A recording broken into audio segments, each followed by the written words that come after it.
¿Cuántas veces hemos recibido en nuestro celular o en las redes sociales imágenes que pertenecen a la intimidad de otras personas? ¿Nos ponemos a pensar en el daño que le podemos ocasionar a esa víctima o, peor aún, las consecuencias en su vida social y cotidiana? Por eso hoy, en Recinto Abierto, vas a conocer el proyecto de ley que penaliza la difusión no consentida de imágenes de desnudez y contenido sexual.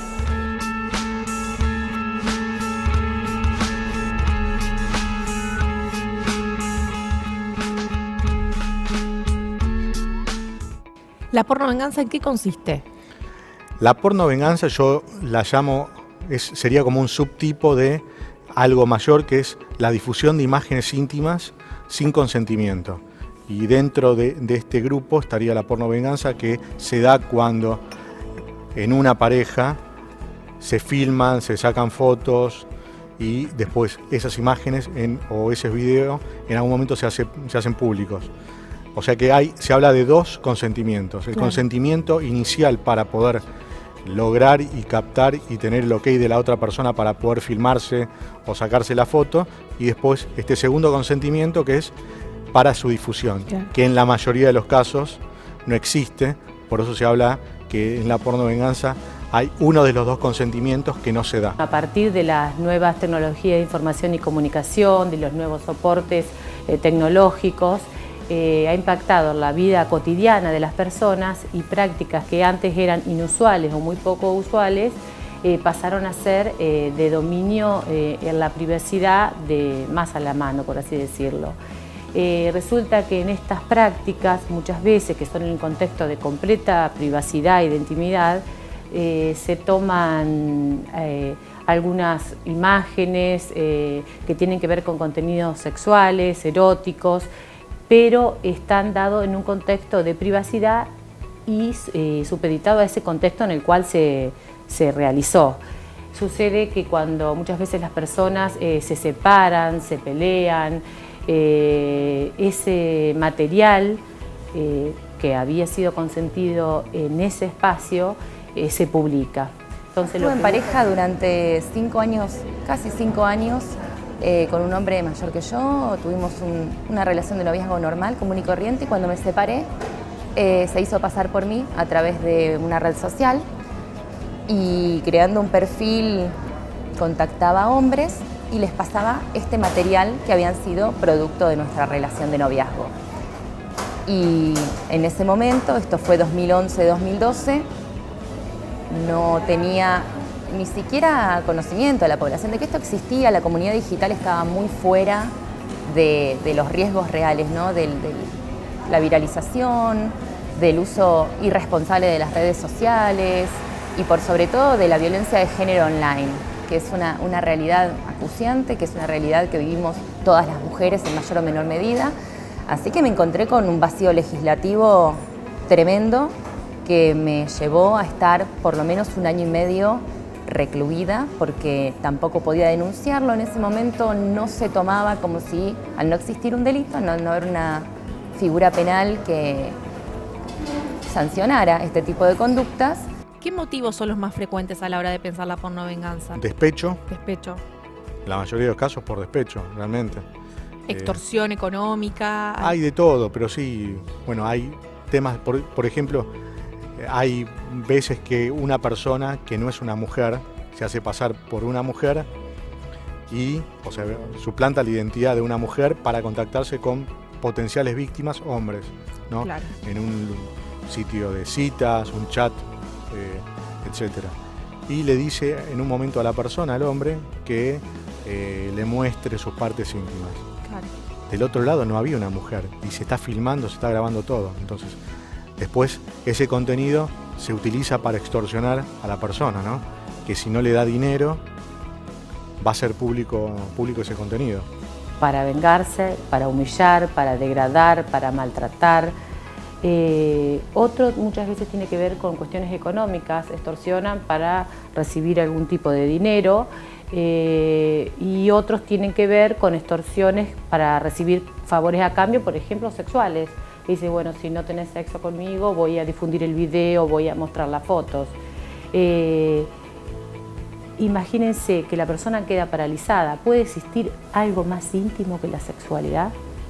El abordaje principalmente se daba en la calle, porque lo que pasaba con las personas que habían sido contactadas, que eran todos hombres, me reconocían, obviamente, tenían con este perfil creado en la red social, que era una red social muy utilizada por todas las generaciones,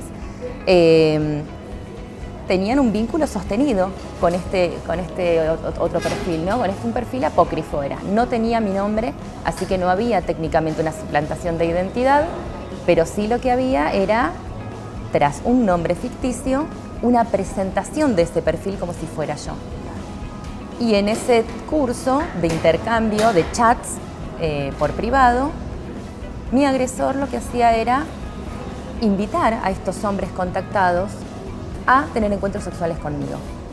Para eso y para lograr una confianza frente a un perfil que no tiene foto, que es un nombre que no lo podés rastrear y demás, le decía, mira, esta soy yo. Y le daba fotos, cantidad de fotos que habíamos sacado juntos.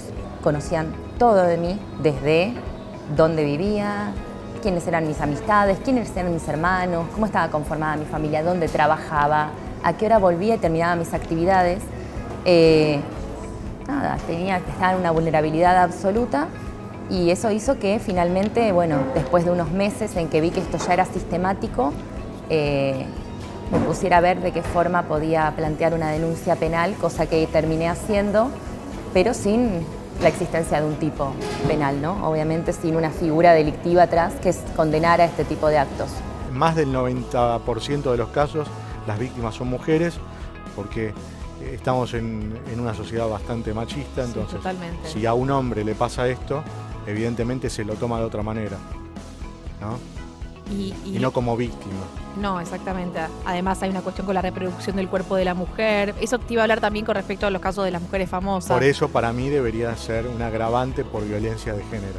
Yo logré encarar a uno de los hombres que me abordó hacia diciembre de 2013 más o menos. Esto había empezado en junio de 2012, o sea que un año y medio después fue el primero, porque a la tanda de unos 20 hombres que me habían contactado desde el primero hasta este de 2013, realmente yo salía corriendo, porque pensaba que me los mandaba mi expareja para seguirme, para estarme encima, para que estén encima mío. Y la realidad es que cuando abordé al primero, que realmente me sentí acorralada porque vino a contactarme en el medio de la calle, muy cerca de donde yo trabajaba y estaba sola, y dije, es él o yo. Le dije, mira, no sos el primero, lo que pasa es esto, a mí me parece que hay algo que está pasando acá, que hay alguien que se está haciendo pasar por mí, pero no te lo puedo asegurar. Y él me dijo, mira, yo no quiero ningún tipo de problema, yo no tengo nada que ver con esto, yo pensé que eras vos, pero hace 10 meses que estamos charlando por los chats, ¿no?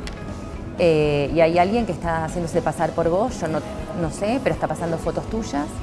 Y ahí empecé a atar cabos de que todos los anteriores venían por desde la misma causa, ¿no? Venían por el mismo carril.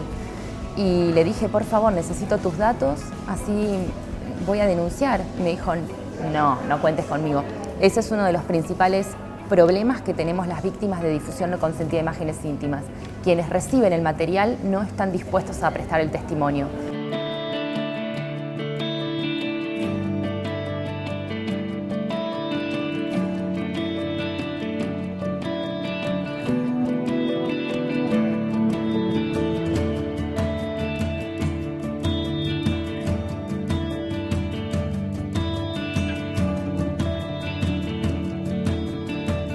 Pareciera que la responsabilidad se diluye, ¿no? Porque de alguna manera el principal culpable es el que lo llevó a las redes, pero después todos de alguna forma se reproduce. También hay que hacer un llamado al respeto.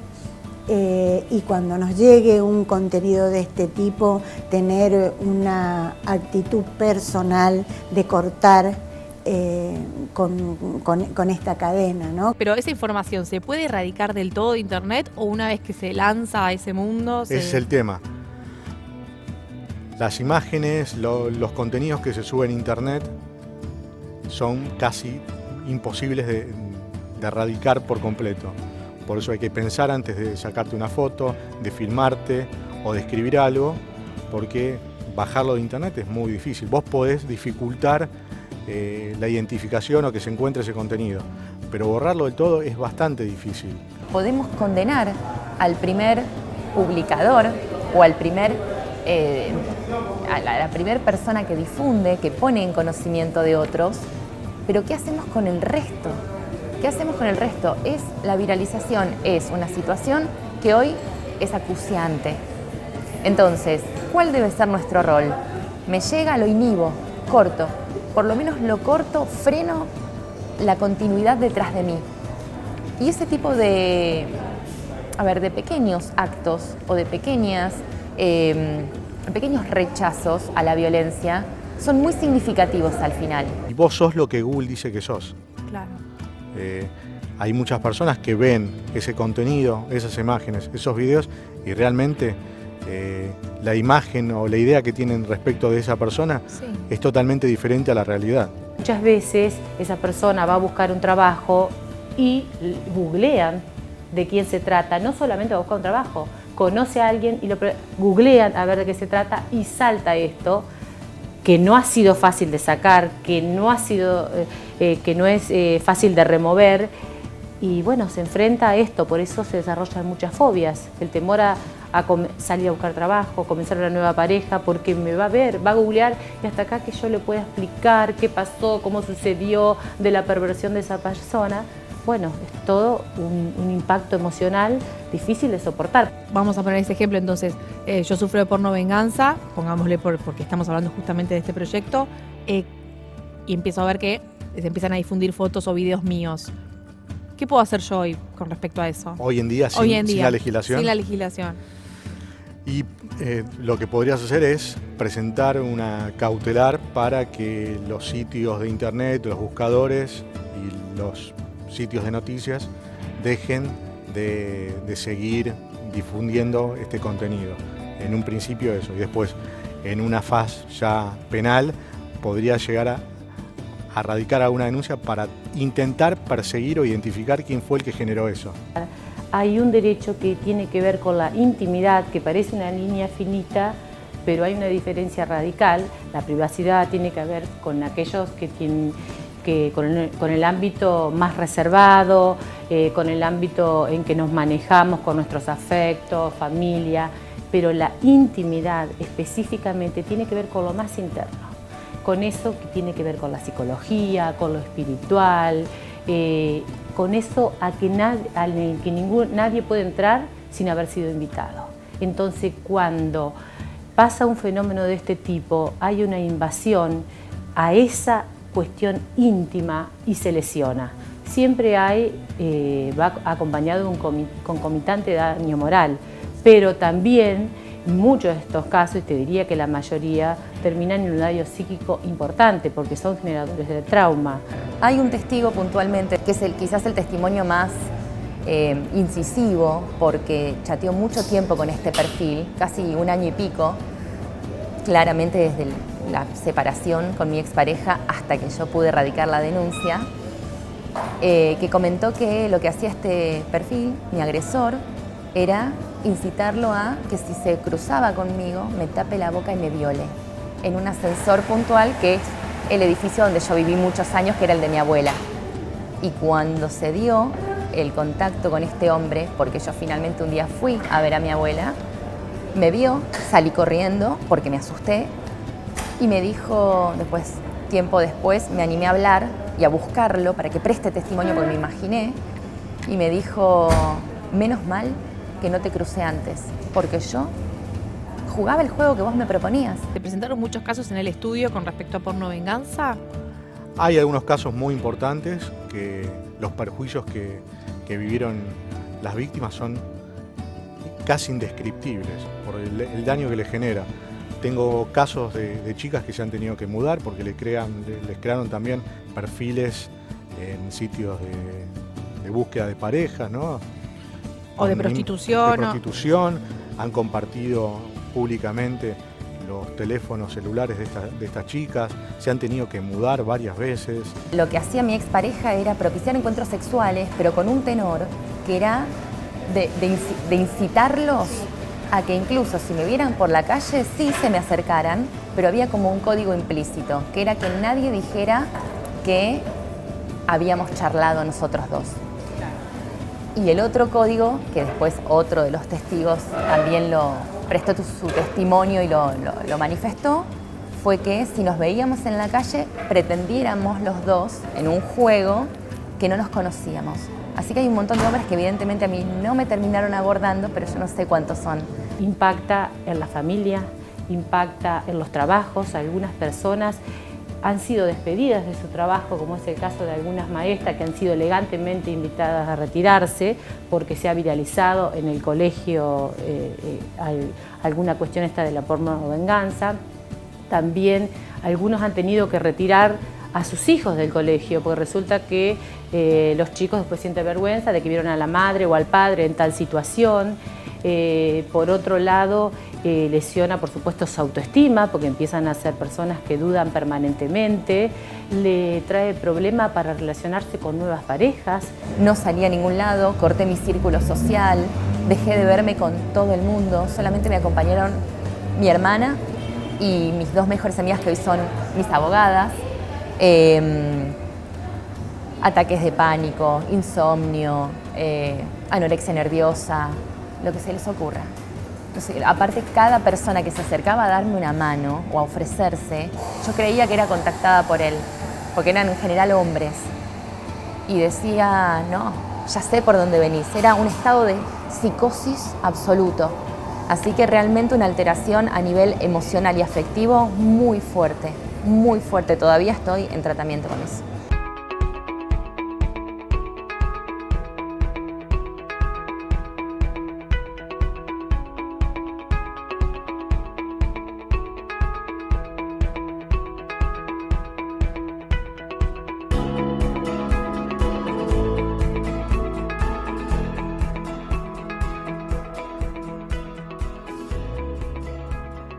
Lo que busca el proyecto es penalizar la publicación de esas imágenes no consentidas con ese fin y que van a lesionar gravemente la privacidad y la intimidad, sobre todo de la persona afectada. Se plantea una pena de 6 meses a 4 años. Esto tiene que ver con una equiparación, digámoslo así, a las penas establecidas en el grooming, por ejemplo, otro delito que tiene que ver con el mundo de la tecnología, ¿no? No por ser o por elegir la libertad de expresión o tener una sexualidad abierta, quiere decir que tenemos que pasar un calvario posterior. Y no hay derecho, es nuestro derecho fundamental. Este tipo de conductas de violencia de género online restringen, alteran, limitan, dañan tantos derechos constitucionales que nosotras consideramos que tienen que ser tipos penales de orden público. Lo que pensamos nosotros es que tiene que estar la conducta descrita, el tipo penal, ¿no? Lo demás, si se puede probar o no, es materia de investigación, de prueba, que quedará en manos de los fiscales, de quienes tengan a cargo la investigación, organismos de seguridad o quien corresponda, ¿verdad? Pero el primer paso es que exista el tipo penal, que esté la conducta claramente descrita y penalizada, y después seguiremos adelante en la investigación de las causas. Esto viene a llenar un vacío en nuestra legislación, porque hasta ahora solamente había una acción en lo civil, una acción resarcitoria, pero no estaba tipificado o no está aún tipificado como delito penal.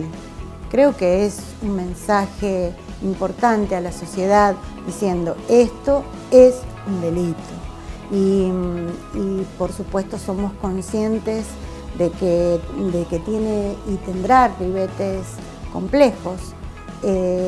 Sin duda es muy importante que esté en nuestro código tipificada esta conducta, que es deleznable bajo todo punto de vista.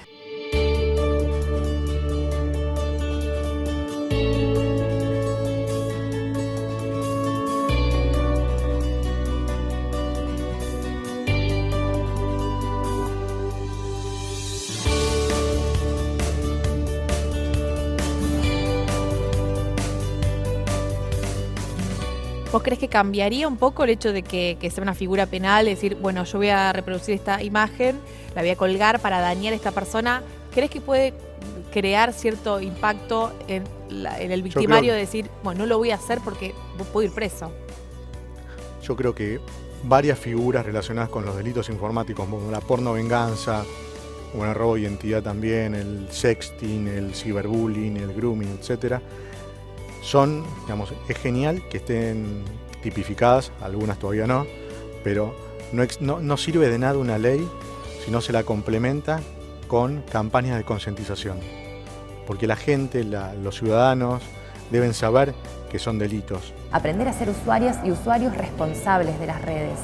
Porque incluso dentro de lo que te comentaba recién, esta compulsión a publicar y a subir material, muchas veces no nos damos cuenta y de repente estamos publicando la chapa patente del auto, estamos publicando la fachada de una casa, los miembros de una familia, y eso para los agresores es servido.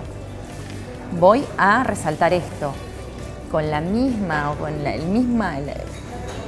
la misma inteligencia que se habla de la pollerita corta no habilita el acoso. Exacto. Que yo ponga todo mi material y que además libre ejerza mi sexualidad o mi expresión, eso no habilita al delito, ni lo va a justificar jamás.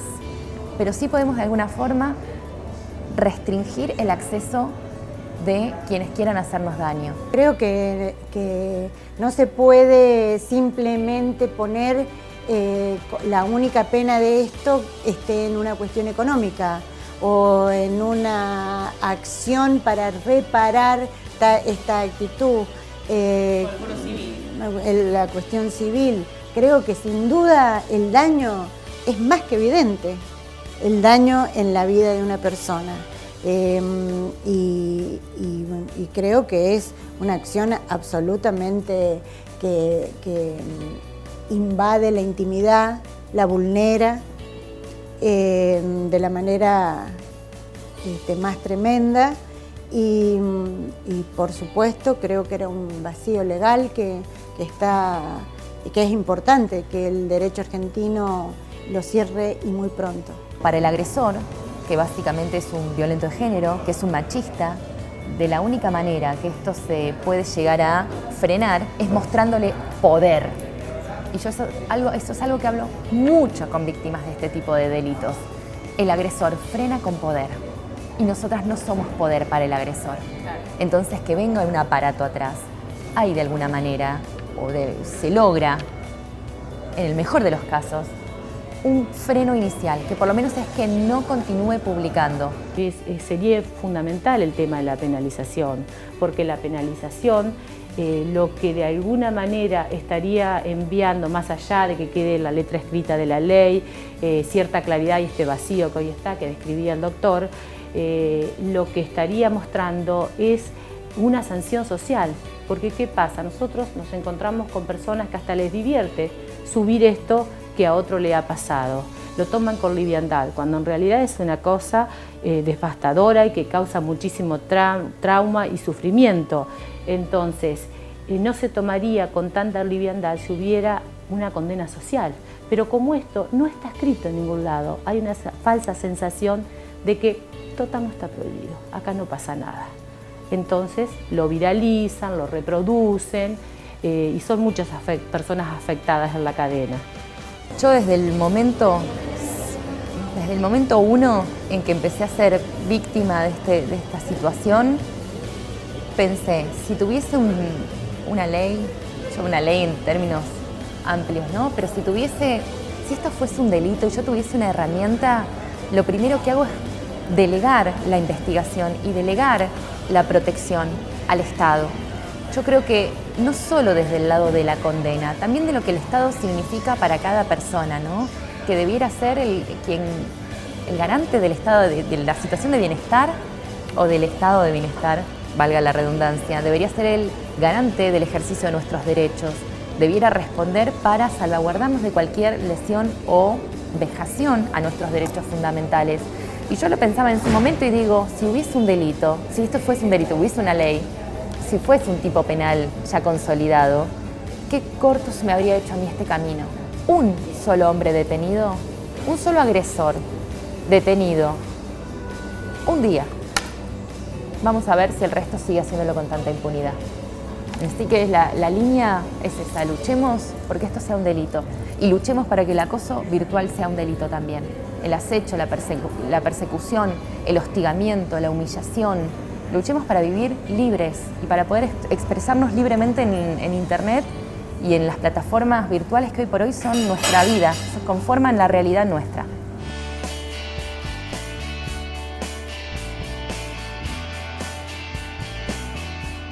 En el programa del día de hoy pudiste ver y escuchar las historias que empujan y movilizan el proyecto de ley que busca una figura penal para aquellas personas que difunden imágenes que no deberían salir del ámbito de la intimidad. Queda también en manos de nosotros detener la circulación de esas imágenes cuando llegan a nosotros. Recordá que toda nuestra programación y este programa lo puedes volver a ver en nuestro canal de YouTube Senado Argentina y nosotros nos volvemos a encontrar en el próximo programa de Recinto Abierto con nuevos proyectos que te pueden cambiar la vida.